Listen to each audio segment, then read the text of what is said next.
Bonjour, Bonjour. merci d'être présent déjà en nombre ce matin pour cette première table ronde de la scène Chaillol consacrée, en tout cas c'est ce que dit le titre, à La ferme des animaux. Alors on reviendra sur La ferme des animaux d'Orwell. Je vais commencer par lire le petit laïus qui accompagnait le titre de la table ronde pour commencer. Entre prise de conscience éthique et confrontation au réel du bouleversement climatique.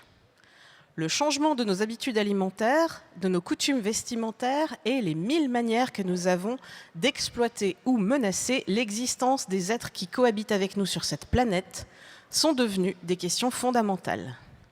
L'exploitation animale peut-elle être un humanisme? Qu'en dit l'imaginaire?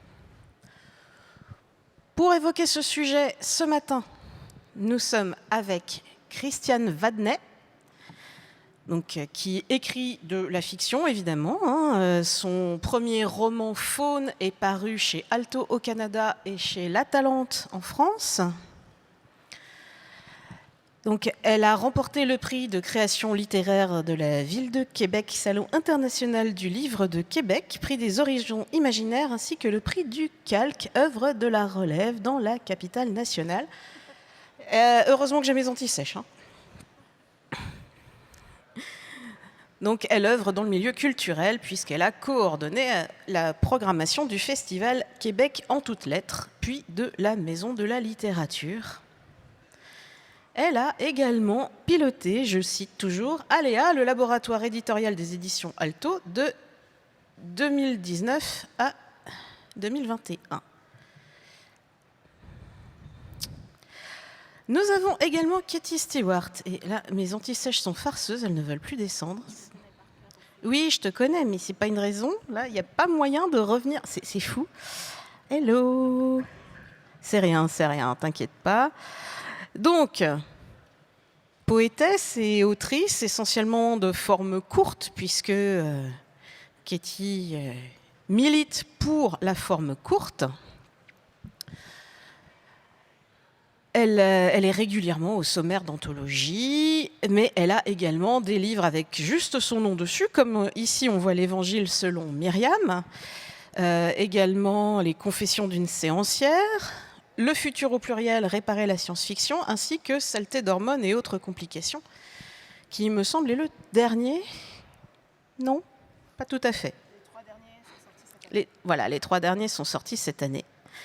Donc c'est également la créatrice.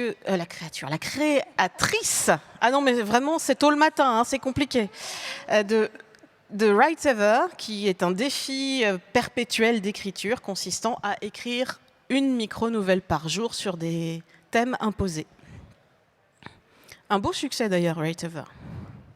Et enfin, à côté de moi, nous avons Simon Lieberman, qui est auteur de bande dessinée, mais aussi éditeur aux éditions 2024. Et donc, suite à 2 autres bandes dessinées, La traversée des harengs et La beauté, est sorti récemment Le Talisman. Comme vous pouvez le voir sur la couverture, Le Talisman parle essentiellement de guerre. Donc, les éditions 2024 ont été cofondées avec Olivier Bron en 2010. Et Le Talisman se veut être la première pierre d'une œuvre marquée par la violence des guerres et le chaos des mémoires traumatiques. Ceci étant dit, je vais vous proposer de partir très rapidement et de faire un résumé à la hache de La ferme des animaux. Je ne sais pas vous, mais moi, quand je vois cette couverture, j'entends Money de Pink Floyd. Donc, résumé à la hache, attention, ça va passer sur beaucoup de choses. Donc, les animaux d'une ferme, menés par les cochons, d'où la présence des cochons sur la couverture, se révoltent contre le fermier M. Jones, prennent le contrôle du domaine. L'histoire commence comme une utopie, avec une ferme débarrassée de l'exploitation humaine, et ça tourne à la satire politique, puisque les cochons non seulement vont accaparer les ressources, mais aussi se déchirer entre eux pour conserver le pouvoir. À la fin du livre, les cochons se sont réconciliés avec leurs voisins humains, et ils sont devenus tellement semblables à eux que les autres animaux n'arrivent plus à les distinguer. D'ailleurs, qu'est-ce qui distingue les animaux des humains? Puisqu'au final, George Orwell ne s'en est jamais caché, c'est une satire à peine voilée de la révolution russe et de l'évolution du RSS jusqu'à la montée au pouvoir de Staline. Donc on peut se demander où est la frontière entre l'animal humain et l'animal non humain. Existe-t-elle seulement ? Alors, moi, je me sens interpellée. Bonjour. C'est une grande question, puis j'ai l'impression, moi, que chaque fois qu'on a essayé, que la science a tenté une réponse, elle a été rapidement déboulonnée. En réalité, on a cru que l'humain se distinguait par sa production d'outils. Ça a rapidement été déboulonné. Bon, pas rapidement, mais je veux dire, ensuite, on parle d'imaginaire alors que les animaux rêvent. Ensuite, on va dire, les êtres humains ont telle particularité. Moi, tout ce que j'ai trouvé de convaincant jusqu'à maintenant, c'est que ce qui nous distingue des grands singes, c'est qu'ils ne sont pas capables de dominer leur colère, alors que nous en sommes capables. Cependant, il me semble que cette question est vraiment moins pertinente aujourd'hui que la question qu'est-ce qui nous rassemble avec les animaux, étant donné tous les ravages qu'on a fait sur leurs habitats, tout ce qu'on a sur leurs habitats, tout ce qu'on leur fait subir. En fait, je pense qu'on est à une ère où on doit se demander non ce qui nous distingue, mais ce qui nous rassemble. Et qu'est-ce qui nous rassemble ?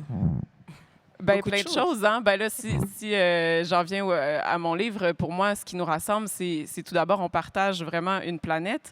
On le voit avec les changements climatiques, quand il arrive des événements planétaires, des événements qui sont en lien avec notre territoire, avec notre climat, on le vit tous ensemble. Et puis, on est dans la même matérialité. On a tous besoin de protéger nos abris. On a tous besoin... Tu sais, on a beaucoup... Je pense, dans notre monde très virtuel, très effréné, on s'est beaucoup détaché de cette réalité qui nous rapproche des animaux, qui est celle de notre corps.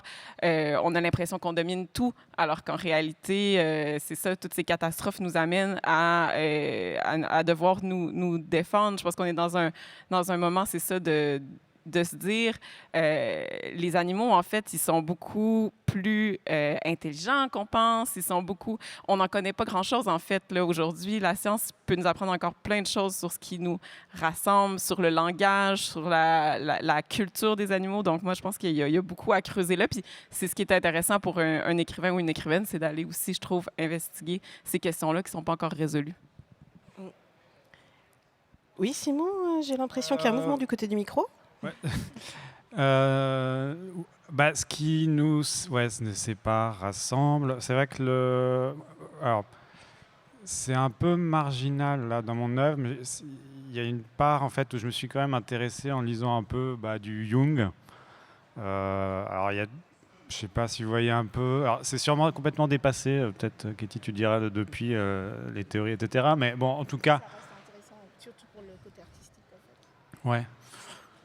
Bon, en tout cas, effectivement, dans ces vieux écrits, etc., c'est l'idée qu'on partage tous un inconscient collectif qui, effectivement, part un peu de toute l'évolution animale, c'est-à-dire que notre psyché aurait un peu agrégé, sur l'évolution, on va dire, à la fois la mentalité du poisson, que ce soit de la cellule, poisson, mammifère, etc. Donc, Ketimni, c'est complètement dépassé. Après, effectivement, là, lui, ça m'étonne pas. Après, je ne suis pas allé plus loin dans ces lectures-là. Je n'ai pas vérifié.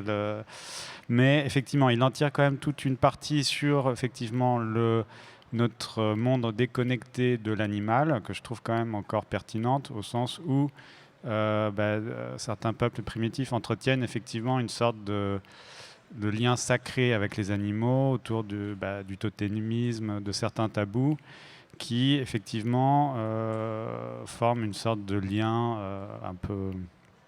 Attention quand même avec le terme de peuple primitif, on n'est pas forcément moins primitif que ces autres peuples. Attention. Oui, pardon. Oui. Attention.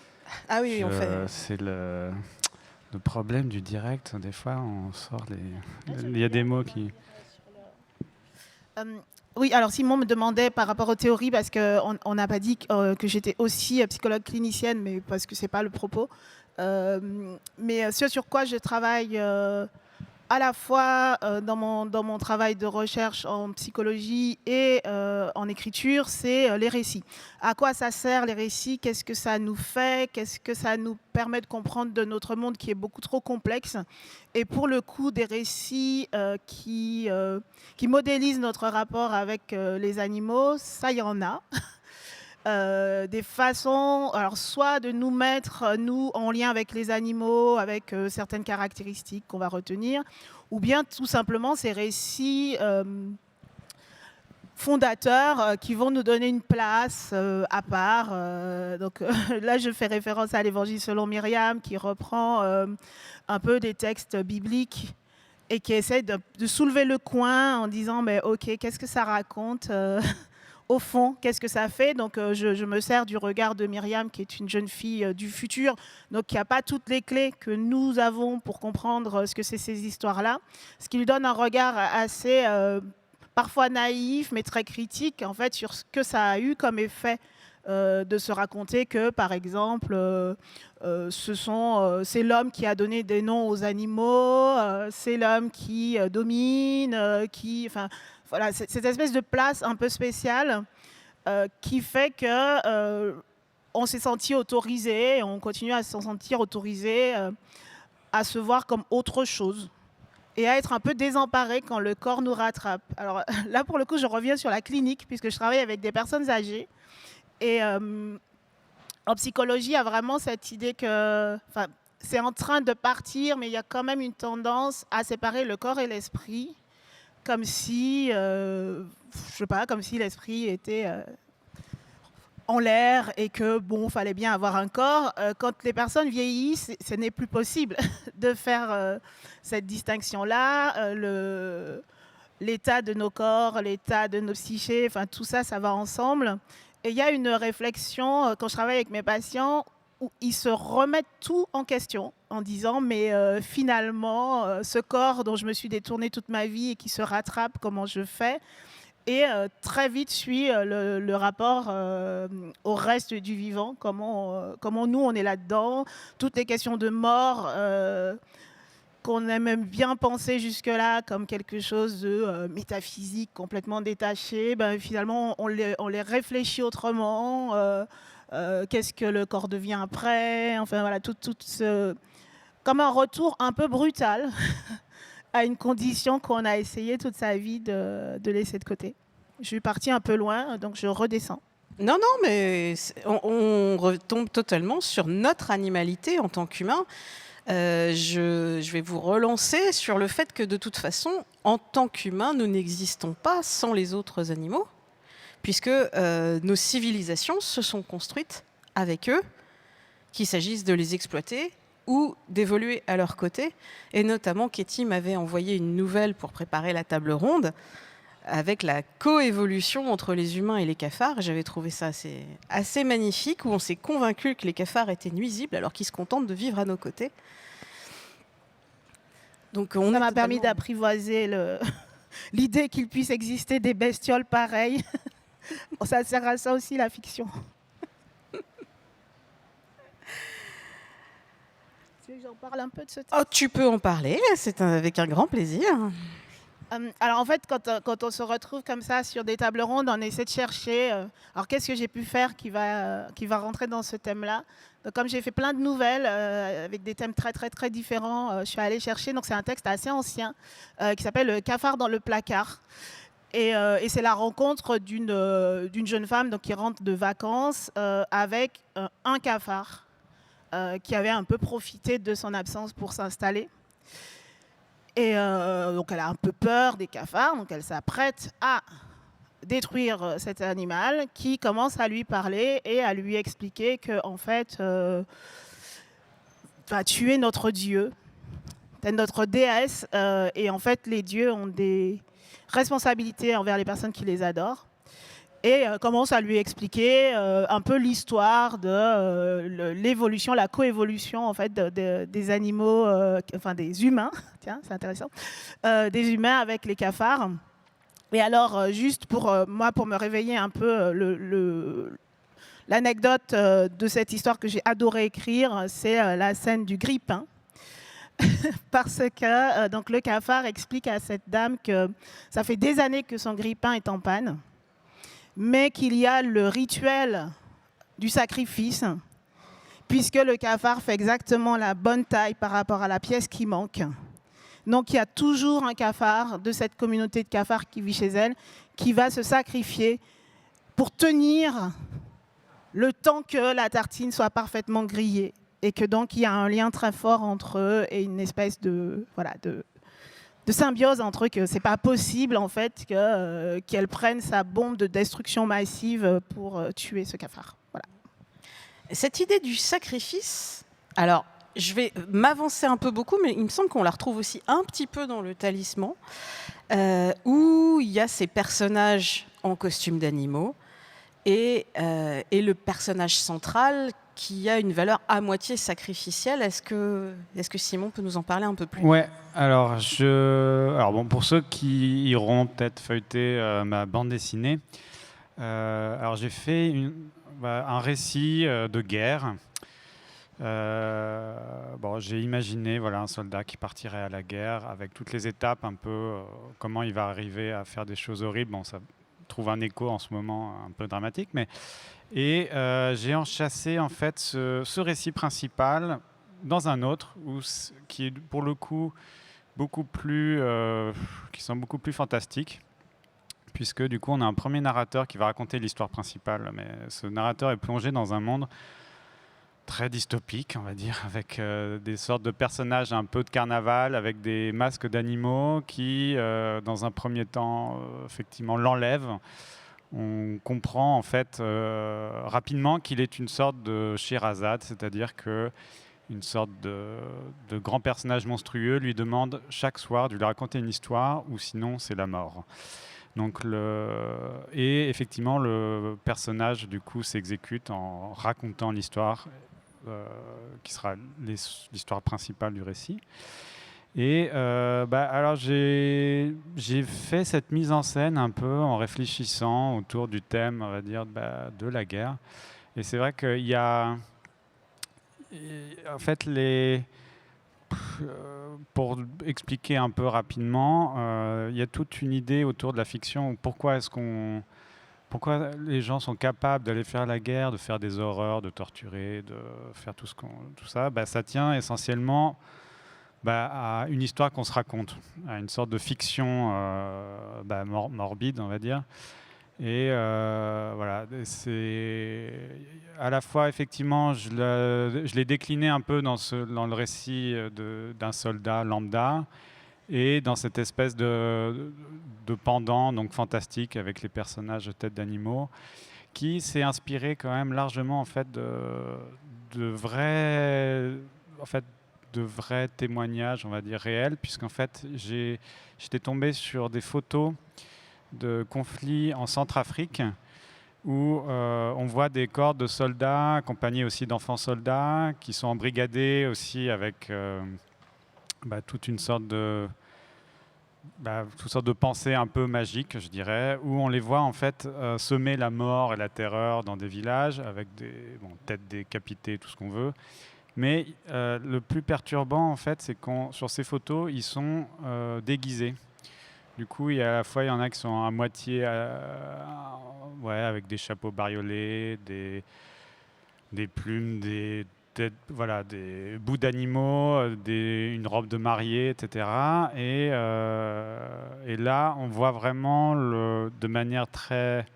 Je trouvais que sur ces photos-là, on voit de manière très visible, en fait, que pour faire ce qu'est la logique de la guerre, il faut se mettre dans un rôle, se raconter une histoire. Et effectivement, ces histoires-là, elles sont imprégnées aussi un peu de totémisme, de magie, de tribalisme, un peu de ce dont on parle là, il me semble. C'est-à-dire un peu... c'est un peu... Enfin voilà. Après, je fais une sorte de relation entre effectivement les images guerrières un peu classiques.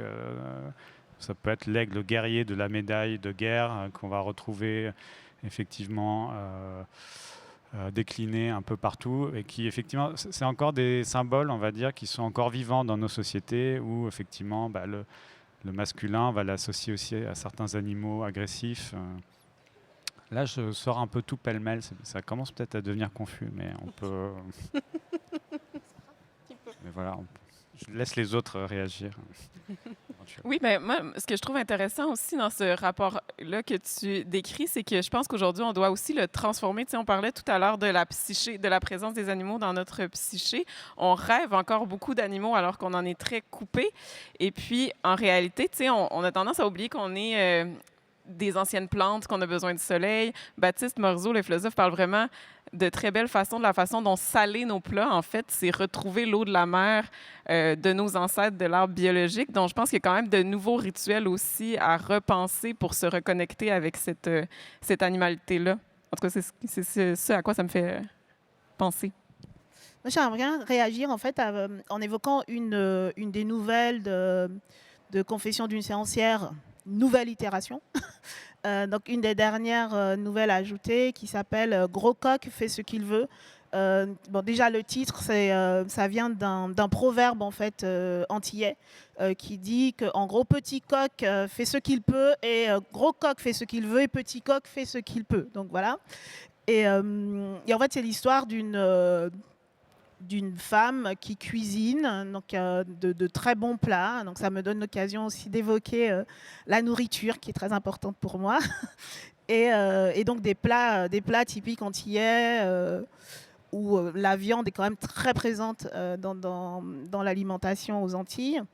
Et cette dame dont la spécialité, sans être vraiment cuisinière, c'est de préparer des plats pour les grandes occasions, pour tout le monde, pour les communions, pour les mariages, pour les invitations, etc. Et donc, elle a l'habitude de faire ce que je voyais faire ma grand-mère. C'est attraper le poulet, le poser sur le bout de bois et d'un coup sec, hop, plus de tête. Et en fait, cette histoire est partie d'un fait réel. J'ai vu ma grand-mère faire ça, sauf que le poulet s'est envolé, est allé se percher sans sa tête sur une branche d'arbre. Et bon, ça vous marque. Donc j'ai voulu revisiter cette histoire-là dans un texte fantastique. Et en fait, ce qui se passe, alors il n'y a pas de suspense, donc je peux vous raconter ce qui se passe. C'est la manière dont c'est dit qui va peut-être changer quelque chose. Mais d'un coup, elle voit ce qu'elle fait. Donc elle vit cette même scène. Et puis le poulet disparaît. Et là, elle commence en fait à se demander ce qu'elle a fait, ce qui s'est passé, ce qu'a pensé cet animal, ce que pense l'autre qui est en train de la regarder, qui attendait son tour. Et tout d'un coup, l'histoire qu'elle se racontait, que ceci est de la nourriture qui bouge et que je n'ai qu'à découper comme il faut pour le préparer comme il faut, c'est juste devenu, mais en fait, il y a un être vivant là, il y a un autre qui était vivant, qui est plus là, il s'est passé quelque chose, et qu'est-ce que je fais? Et en fait, comme un peu dans tous les textes de Confession d'une séancière, il y a aussi cette espèce de jeu entre qu'est-ce qui se passe pour le personnage, est-ce qu'elle perd la tête? Ça, c'est ce que disent les autres autour. Elle perd la tête, donc elle refuse dorénavant de préparer à manger, et puis on la voit se promener avec des animaux et leur parler comme si c'était des gens, mais c'est n'importe quoi. Voilà. Est-ce que c'est ça qui se passe ou est-ce que c'est juste une prise de conscience que derrière les histoires qu'on se raconte, il peut se passer autre chose et qu'on peut regarder les choses autrement et que peut-être elle pourrait avoir une autre relation avec cette nourriture qui bouge et qui vit. C'est quelque chose qu'on retrouve beaucoup dans Faune aussi, le rapport à la nourriture. Je ne vais pas spoiler Faune, mais il y a quand même, à plusieurs reprises, un passage par le jeûne avant de repartir sur la nouvelle identité. Peut-être que Christiane peut nous dire quelque chose sur le sujet. Oui, peut-être Faune rapidement, c'est vraiment plusieurs histoires de plusieurs personnages, paysages, animaux dans un monde qui est en train de se bouleverser où en fait les frontières entre l'animalité et l'humanité deviennent de plus en plus poreuses. Et puis c'est sûr qu'une image fondatrice pour moi de ce livre, c'était quand même l'idée que pour grandir, à peu près toute forme de vie doit en dévorer une autre, ce qui est à la fois très beau et très violent. Donc là, je vais faire un autre pas de côté. Moi, je suis végétarienne depuis une vingtaine d'années.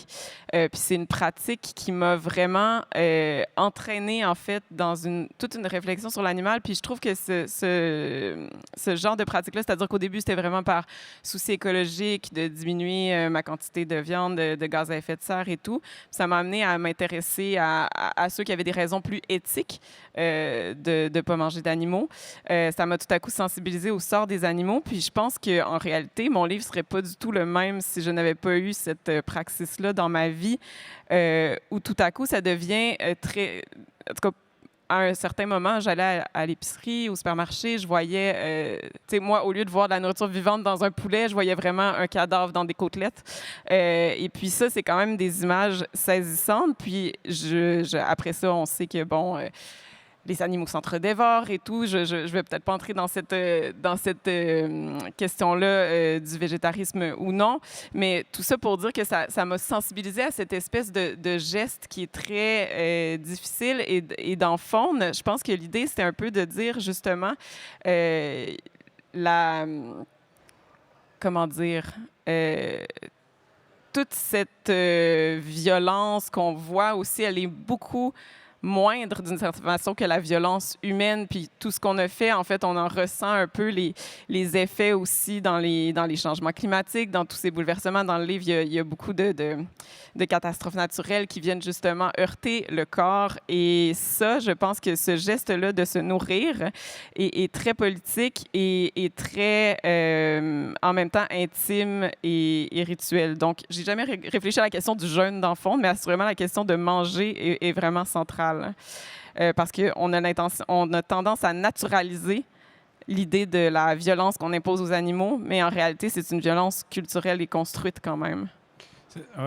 Je réagis. Non, ça me fait penser aussi que là, de plus en plus, la question, elle se remet aussi à se déplacer aussi sur le masculinisme, etc. Puisqu'en fait, la question de la viande et aussi la question un peu de la représentation masculine, c'est-à-dire le fait de manger, consommer de la viande, c'est un peu bêtement je suis un homme, je suis un chasseur, donc je mange de la viande. Enfin, c'est quelque chose aussi qui commence à être très... il y a eu pas mal d'études, je pense, sur ces sujets-là, par des sociologues, etc. Et effectivement, moi, alors, sur un autre plan, on va dire... il se trouve que j'ai une petite fille, maintenant elle a 7 ans. Je découvre en fait un peu au fur et à mesure de pas mal d'étapes qu'elle grandit. Il y a comme ça des jalons où entrer à l'école, etc. Il y a la différenciation, on va dire, des goûts chez les garçons et chez les filles. Alors évidemment qui est construit culturellement aussi. Et notamment, je trouve ça assez fou en fait, c'est sur les t-shirts, les imprimés des pulls et des t-shirts, en fait, effectivement, c'est très dur de sortir un peu du truc où, pour les garçons, il y aura toujours des animaux agressifs. C'est-à-dire que c'est pas... Si c'est un ours, il sera quand même méchant en train de grogner. Si c'est... Et effectivement, ça, c'est un truc qui est alimenté, construit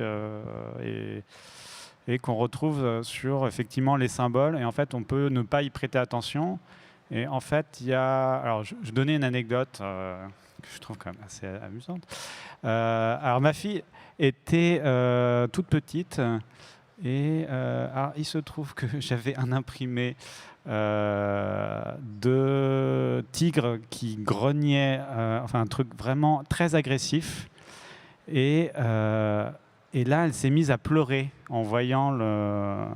Et en fait, c'est là que ça m'a fait réaliser quel était le pouvoir des images et de certains symboles. Il était terrorisé. Et effectivement, il y a quand même je pense qu'on sous-estime la puissance de Attendez, ces j'ai un symboles-là. animal là. Oui, puis Voilà, un chien. Ils grognent moins, mais voilà. Pour dire que les animaux sont avec nous depuis très longtemps, on est sur une mosaïque romaine. Oui, ben, je voulais réagir là-dessus parce que hier, j'ai eu une discussion avec un médiateur scientifique qui me parlait d'une étude où on a regardé à quels animaux vont notre sympathie, en fait, entre... Vous aviez des cartes, puis vous deviez comparer entre deux animaux envers lequel vous ressentez le plus de sympathie. Et en réalité, ceux envers lesquels on ressent le plus de sympathie, c'est ceux qui nous ressemblent, qui sont le plus proches de nous dans l'arbre de l'évolution de la vie. Donc, en fait, moi, ce que je trouve intéressant aussi, c'est de se dire, il y a des enjeux écologiques en ce moment par rapport au sol, par exemple. Il y a les sols arables qui se détruisent, qui sont détruits par l'agriculture, par les pesticides et tout. Et il y a un enjeu, je trouve, pour qu'on s'attache à cette cause-là, de revaloriser le sort des vers de terre, des petits escargots, de toutes les petites choses qu'on n'a pas tendance à voir comme étant proches de nous. Donc, toute cette question-là de l'esthétisation des animaux est très importante pour moi. Par exemple, un des plus beaux commentaires qu'on m'a fait sur Fond, c'est ma mère. Alors, je sais qu'elle m'aime, mais c'était pas dans ce sens-là qu'elle faisait le commentaire. Elle m'a dit, après avoir lu ton livre, j'ai eu envie de... les jardinières, elle disait, je me sentais plus capable de trancher ou de détruire les insectes dans la terre quand je faisais mon jardin. Parce que je pense que toute cette organicité-là, il faut essayer de trouver, je sais pas, de trouver le miroir de nous-mêmes dans une limace. Et moi, je pense que c'est aussi ça le rôle des littératures de l'imaginaire. C'est-à-dire que donc nous, on a envie d'explorer des questions, on a envie de raconter des histoires. Si on fait de l'imaginaire pour refaire les mêmes choses, je pense par exemple à l'imaginaire de la guerre. Alors, donc, la manière dont tu le traites, c'est super intéressant d'aller voir derrière et de faire autrement, plutôt que de reproduire comme ça des histoires où tout est normal en fait. Oui, c'est normal, on va coloniser une planète et on va détruire tout ce qu'il y a dessus, on va terraformer, on va machin, etc. Donc ça, c'est une forme de récit qu'on connaît, qu'on a vu 50 000 fois. Et il me semble que tant qu'à avoir de l'imagination, peut-être on pourrait aussi aller explorer ces choses-là. Moi, ce que j'adore, c'est les interstices. Aller regarder, en fait, tu vois, les vers de terre. J'ai envie maintenant d'écrire une histoire de vers de terre. Le cafard, c'est pas mal quand même. Nous amener la sympathie pour le cafard, c'est quand même bien. Et donc voilà, je pense que s'il y a une littérature qui peut faire ça, c'est bien la nôtre. Et aussi les contes. Hein. Il y a des animaux aussi dans les contes, des figures d'animaux qu'on a un peu figées dans certains rôles, le méchant loup, etc. Et en fait, on partage des choses, on partage des visions, mais on peut aussi transformer les visions. Et c'est ça que j'ai aussi envie d'explorer quand, dans mon essai, le futur au pluriel, réparer la science-fiction. En fait, le mot pluriel est extrêmement important. On a plein d'imaginaires qu'on aime bien, qui nous font rêver, qui nous sont familiers. Mais est-ce qu'on ne pourrait pas profiter de la puissance en fait, de nos genres pour aller explorer autre chose, imaginer autre chose, revoir les choses qu'on connaît sous un autre angle et peut-être un petit peu changer des choses dans le monde, quoi.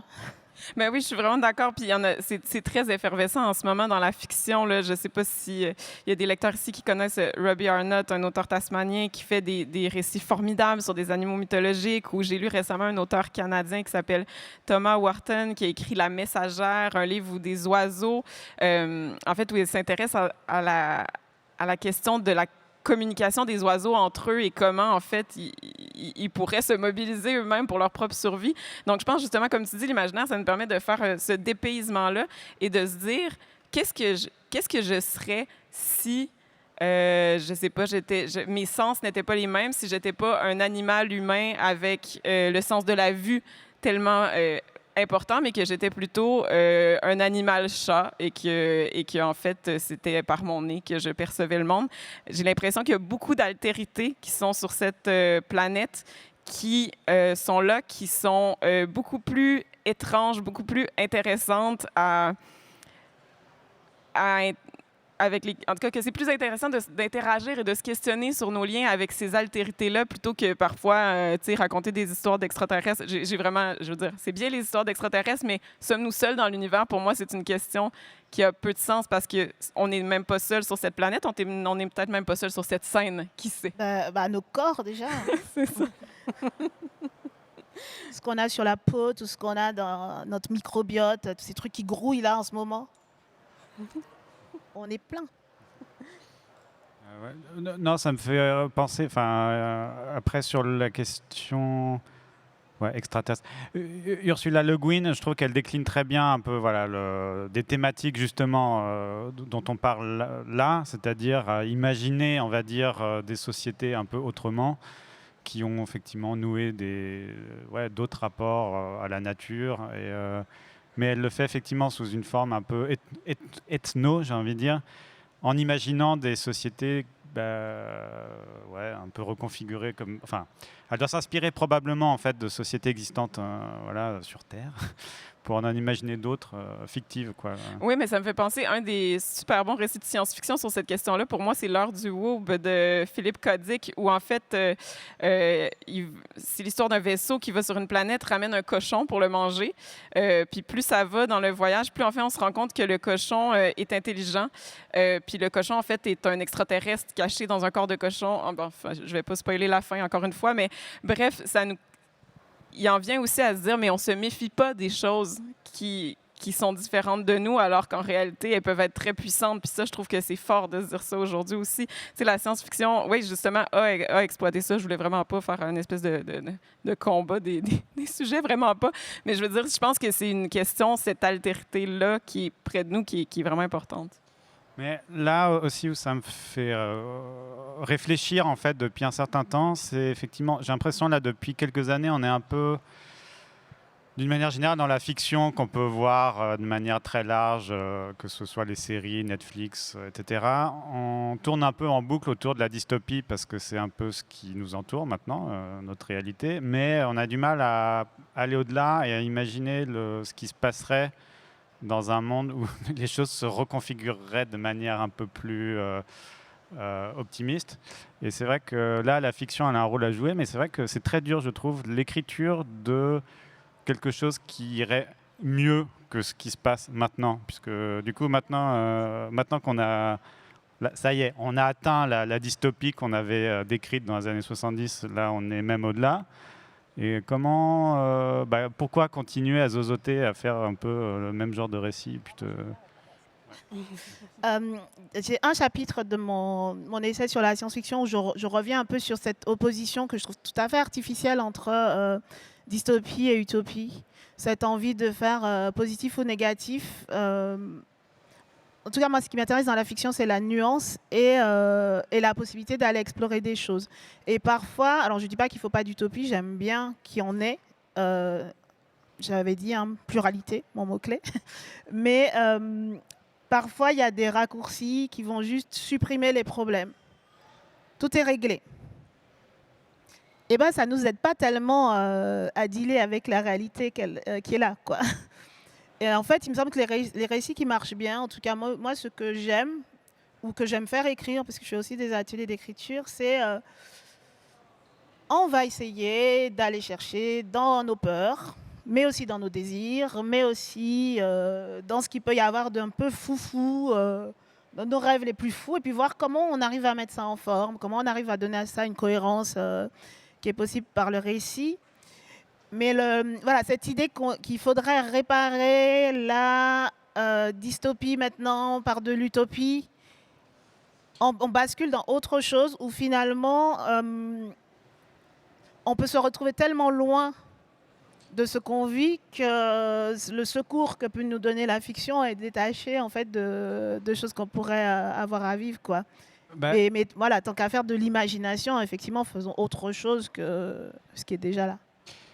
Alors, effectivement, si on imagine un monde où tout est réglé, il n'y a plus vraiment d'enjeu, en fait, narratif. Ça, on est d'accord. Mais il y a quand même une marge entre, effectivement, les récits un peu post-apocalyptiques de zombies et quelque chose qui amorcerait un peu une lueur d'espoir ou début de construction, je ne sais pas, que ce soit sensible, idéologique, d'imaginaire, qui aille dans une autre direction que le récit un peu mortifère actuel. Mais, Je réagissais pas tellement à ce que tu dis là, mais à l'écho que ça a fait par rapport à une espèce d'injonction qu'on entend depuis quelques années. Il faut faire des récits positifs, il faut arrêter de faire ci, il faut arrêter de faire ça. Alors moi, quand on me dit il faut faire, je fais pas. Voilà. Mais je ne sais pas si on l'entend. Enfin, en tout cas, moi, je ne le perçois pas tant que ça, cette En injonction. tant qu'autrice de SF, je l'ai assez régulièrement. Ok.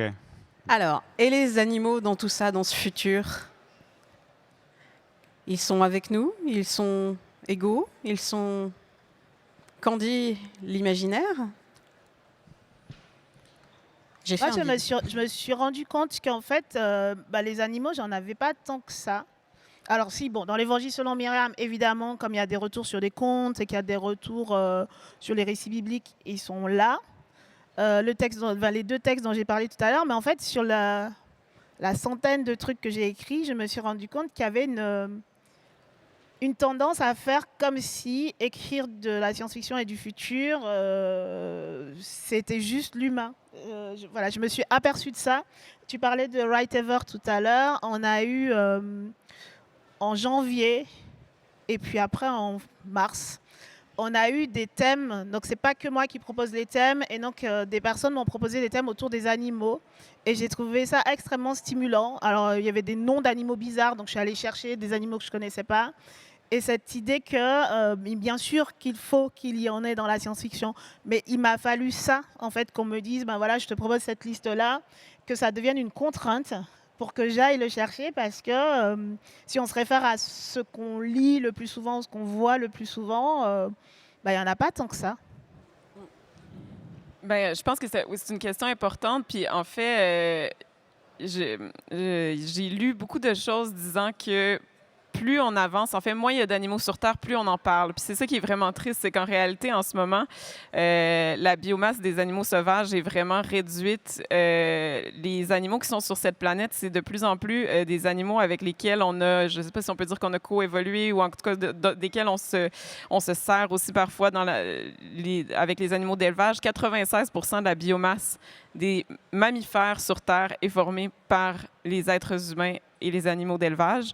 Donc, c'est quand même énorme. Donc, quand on veut imaginer les animaux dans le futur, je pense qu'il faut se dire, en effet, quels animaux seront là, puis surtout pour que ça ait un écho maintenant, je dirais, là, parce que c'est ça, il faut qu'on soit capable de s'imaginer dans le futur avec des animaux. La vie va toujours survivre, la vie va toujours trouver une manière d'évoluer, mais en même temps, en ce moment, on est en train de faire un écocide de tous les animaux qu'on connaît, qu'on aime. Moi, je trouve ça infiniment triste de penser que des animaux qui, dans mon enfance, étaient super importants pour des générations futures seront des animaux disparus. Je trouve ça... donc, je ne sais pas quoi dire, sinon qu'il faut en mettre. Je ne sais pas comment répondre à la question. Si on ne les imagine pas dans notre futur, on aura du mal à les conserver dans notre présent, c'est ça l'idée? Ouais, puis si on les imagine pas dans notre présent aussi, c'est ça, si on a... Tu sais, ouais, c'est ça. Voilà, pour stimuler un petit peu votre imagination, j'ai retrouvé ces illustrations médiévales et j'aime beaucoup les 2 chevaux qui font un combat de catch pendant que leurs chevaliers respectifs se battent. Pour refaire un parallèle et pour revenir un peu sur l'animal métaphore. Et la question qui nous était posée au début, l'exploitation animale peut-elle être un humanisme? Peut-elle l'être dans la mesure où les rapports de domination sont finalement les mêmes au niveau des dynamiques entre humains et le reste des animaux et entre groupes d'humains? On a d'ailleurs, c'est intéressant puisqu'on a un rapport de domination finalement dans le talisman qui est inversé, puisque ce sont les personnages en costume d'animal qui vont exercer une domination sur le personnage qui ne porte pas de costume. Ouais, alors... du coup, effectivement, dans mon prologue, il y a effectivement ces personnages costumés d'animaux qui effectivement exercent une sorte de terreur. Voilà, Ils l'ont dressé quand même. Et ils l'ont dressé. Oui, il y a quand même... il y a tout un truc où effectivement on le voit avoir des réflexes non voulus, comme si effectivement il avait été conditionné pour donner la papate, notamment. C'est une sorte de petit chien de compagnie, en fait, ce narrateur. Et c'est comme ça qu'il se retrouve effectivement à s'exécuter pour raconter une histoire. Et effectivement, il y a toute cette question effectivement de l'animalité qui me semblait effectivement. Tout ce rapport à l'animal, effectivement, il peut être très beau, sacré, etc., mais il peut être aussi convoqué pour des motifs beaucoup plus inavouables, comme la guerre. C'est-à-dire qu'on peut aussi effectivement l'envisager comme un symbole, symbole guerrier, effectivement. Quand ce que font les hommes depuis le début de l'humanité, c'est effectivement se faire la guerre, et effectivement, quand on prend la force de l'autre, et qu'on va dire... c'est aussi un peu cette idée que on va chasser l'autre. Donc il y a aussi ce rapport chasseur, effectivement, prendre la force de son ennemi. Tout ça s'entremêle un peu. Et effectivement, je pense qu'on n'est pas complètement débarrassé un peu dans nos imaginaires de cette idée de l'homme chasseur. On en revient aussi à l'idée de la viande, là. Et effectivement, il y a un peu cette idée masculine de domination de l'animal, où on va réussir à être soi-même un animal qui chasse. En fait, c'est un peu l'idée de l'animal chasseur, quoi, qui tournicote un peu autour de cette question de la violence et de la masculinité un peu toxique, et que j'ai essayé un petit peu d'infuser dans mon récit. Voilà. Et inversement, alors là, je ne parle pas tellement du talisman, mais inversement aussi, la déshumanisation de l'autre dans ces contextes de conflit, justement en l'assimilant à des animaux qui ont mauvaise presse. Katie parlait des cafards. Effectivement, on a déjà vu, dans certains cas de propagande, parler de cafards ou parler de rats, etc., en désignant des personnes. On est à la fois dans un problème d'image de l'animal et dans une question de déshumanisation. Est-ce qu'on n'a pas déshumanisé les animaux, finalement ? Ouais, ou faudrait peut-être poser la question en d'autres termes quand même, parce que, tu sais, de se demander si c'est un humanisme, peut-être pas, mais est-ce que l'exploitation... En fait, je vais commencer par là où je voulais aller. Je pense que l'histoire va nous juger très sévèrement pour notre façon de traiter les animaux. Pour revenir à la question de la déshumanisation, je pense que justement, on se méfie beaucoup de l'anthropocentrisme. T'sais, on entend souvent « Ah, il ne faudrait pas humaniser cet animal parce que, je ne sais pas, on ne le comprendra pas tel qu'il est, il est différent de nous. » Mais je trouve que c'est un biais, puis dans les milieux antispécistes, c'est quelque chose qui est de plus en plus remis en question, cette idée de dire « Est-ce que ce n'est pas une façon de se dédouaner aussi, de ne pas vouloir humaniser l'autre pour être capable, en fait, de créer un contact avec lui? » Donc, oui, les animaux sont déshumanisés. Je ne sais pas si le terme déshumanisé est bon. J'ai un peu abusé sur le terme. Mais non, mais c'est pas pour critiquer, c'est juste pour me questionner. Je ne sais pas de quel vocable il faudrait user, mais assurément, il y a une forme d'oppression là qui est très peu pensée. Puis d'ailleurs, on faisait le lien avec les symboles masculins, féminins. Dans l'histoire, les femmes ont été les alliés de cette cause-là, de la cause animale, et puis on avait tendance à dire, c'est de la sensiblerie. Vous savez, il y a ça aussi, le féminisme et l'antispécisme, en tout cas la défense des droits des animaux, sont liés par cette question-là aussi de dire, justement, on mange de la viande dans une société patriarcale. Certaines femmes ont décidé de s'attacher à des animaux qui étaient là et on les accusait de sensiblerie, et c'est en train de ça, je pense qu'il y a beaucoup de combats qui sont en train d'essayer d'avancer ces questions-là. Et tu parlais d'altérité tout à l'heure. En fait, l'altérité, quand on la met avec un grand A en disant l'autre, en fait, c'est aussi un frein à l'empathie. C'est aussi un frein à s'interroger en disant c'est tellement autre que de toute façon, je ne vais même pas essayer de comprendre. Et on se coupe, en fait. On continue de se couper en disant mais c'est tellement autre qu'en vrai, Puis, ce que la littérature peut faire pour ça, pour moi, c'est entre autres renouveler le langage. Là. Je trouve qu'on a vraiment, justement, j'entendais quelqu'un me dire, il y a une grosse différence entre dire 13% des espèces animales ont disparu depuis 1500 et de dire 13% des autres animaux ont disparu depuis 1500. C'est pas du tout la même chose. Donc, on doit aussi, là-dedans, renouveler notre vocabulaire pour recréer cette empathie, je crois. Après, alors, à la fois, je suis d'accord et en même temps, typiquement, quand on peut parler d'animaux à ma fille, avec ma femme, c'est vrai que les questions d'animaux gentils, méchants, c'est quand même un truc où il faut quand même expliquer, ça n'a pas lieu d'être non plus. C'est-à-dire que... Est-ce qu'on peut parler du panda? Le panda. C'est juste le truc mignon, mais pas si mignon que ça en vrai. Ça a des grosses dents. Ça a des grosses griffes. Hein. Ah ouais, c'est agressif. Ça peut, si tu l'embêtes. Ouais. Non, mais il y a quand même un truc où c'est aussi se défaire un peu de valeurs entre guillemets évoluées, que du cartésianisme, d'une notion de bien et mal chrétienne, etc., que tout d'un coup de se mettre à la place de l'animal. Et du coup, effectivement, c'est un peu tout ce qu'on associe un peu à l'évolution et à l'être humain civilisé, etc., c'est pas idiot de effectivement faire cette démarche inverse et effectivement oublier le bien, mal, etc., tel qu'on l'envisage. Et effectivement, j'imagine, je sais pas, alors, je fais peut-être une sorte de parallèle peut-être un peu idiot, mais les sorcières qu'on brûlait, qui étaient effectivement aussi dans des pensées magiques avec toutes sortes de liens avec la nature, les chats, les animaux un peu, on va dire, sataniques, etc. Effectivement, c'est un peu l'Église, un peu le garant d'une espèce de nouveau... Parce que c'est quand même Renaissance avec le cartésianisme aussi, etc., qui arrive, où on a décidé que, alors là, non, on va pas laisser faire, et on a brûlé donc un certain nombre de femmes, etc.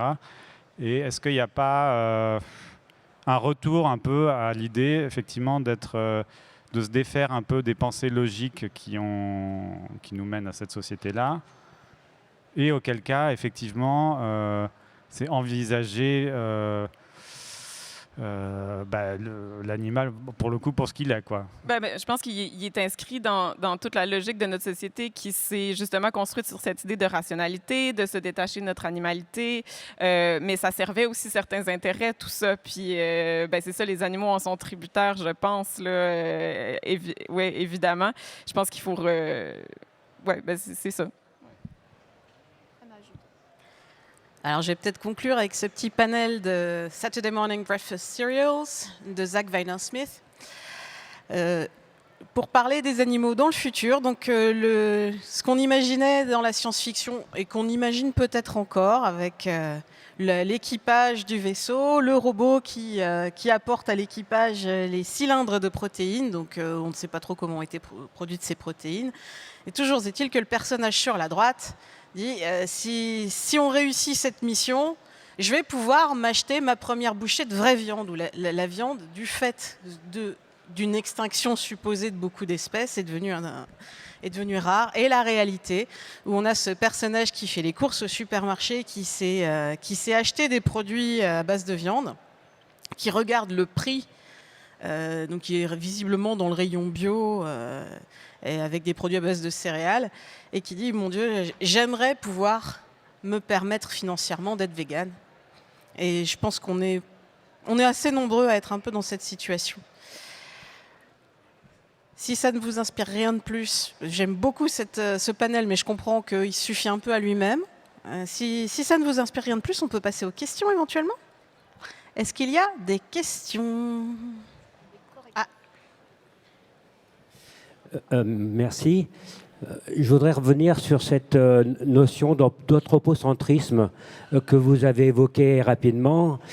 Au début de cette conférence, cette table ronde, vous avez posé la question de l'altérité. Est-ce qu'on est pareil? Est-ce qu'on est différent? Mais ça, c'est une attitude centrée par rapport à nous, déjà.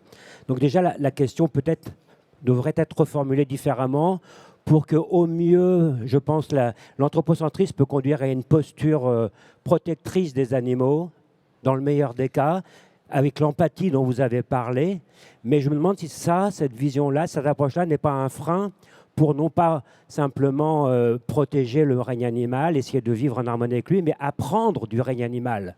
Et je me demande si en tant qu'auteur et autrice, vous arrivez à éviter cet écueil d'anthropocentrisme dans vos ouvrages.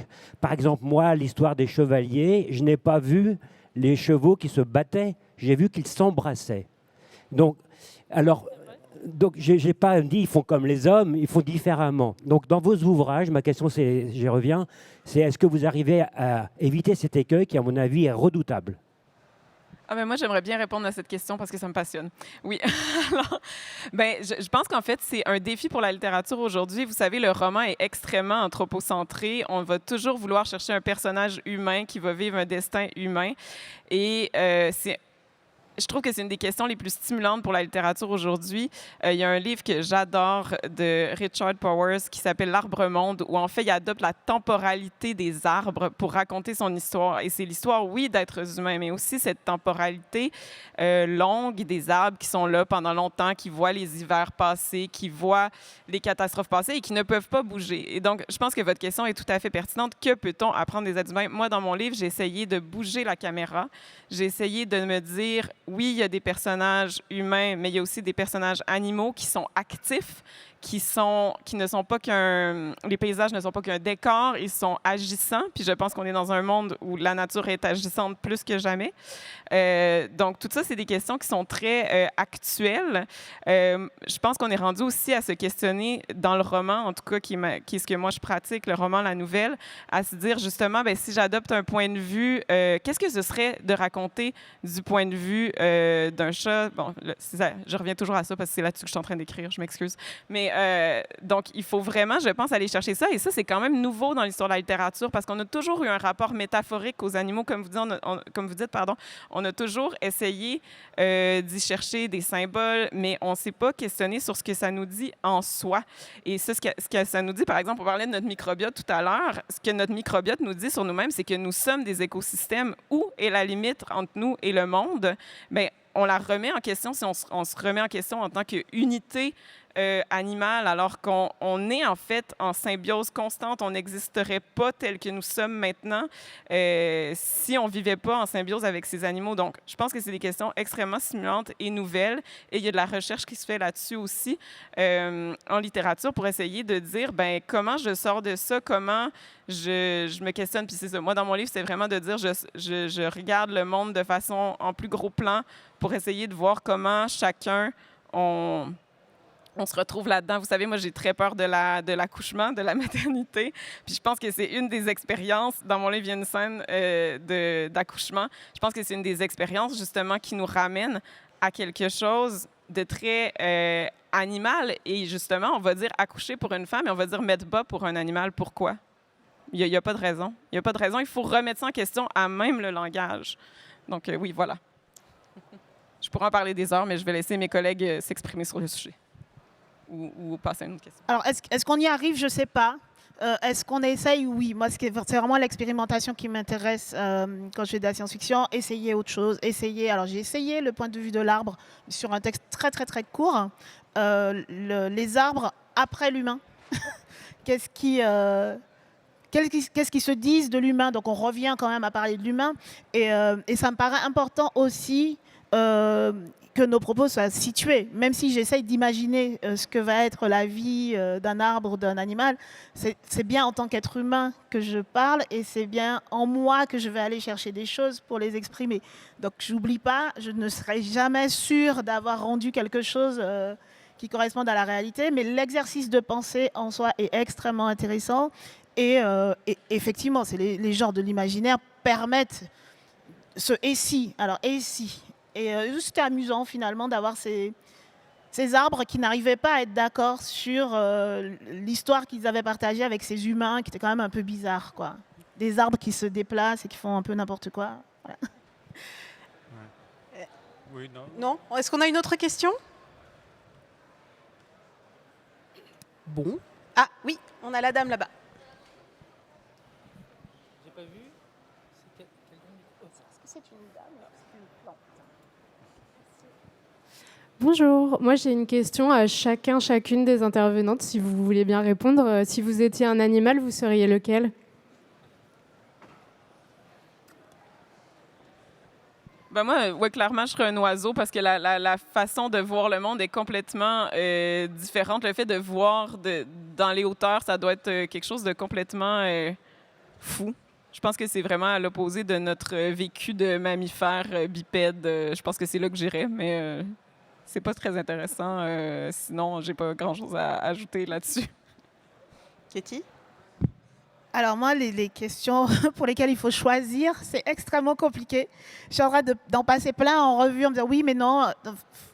Est-ce qu'on peut juste, un mois de l'année, un animal, on change, on essaye, on revient. Enfin, c'est encore ce truc d'expérimenter. Dans l'idéal, j'en serais plein, en fait, différents dans l'eau. Les poissons, c'est pas mal quand même. Ça me paraît tellement étrange que pourquoi pas. C'est un peu... Ouais, je savais pas quoi répondre, mais du coup, c'est pas mal comme réponse. Comme façon de ne pas répondre. C'est ça. Je suis déjà un animal, techniquement. Mais quand je vois mes chats et la vie qu'ils mènent, j'aimerais bien être à leur place. Alors, il est 10h15, on va devoir rendre l'antenne. Donc, Christiane Vadnet, Katie Stewart et moi-même allons partir tout de suite à la librairie en dédicace. Simon Lieberman nous rejoindra à 10h30. C'était ce qui avait marqué sur les programmes, en tout cas. Je vous rappelle juste que pour les places de cinéma, la réservation est obligatoire. Donc, soit en ligne, soit au guichet réservation cinéma qui est au sous-sol, juste dans la galerie, là. Et qu'il vous faudra votre code membre qui est écrit sur votre billet ou sur votre passe.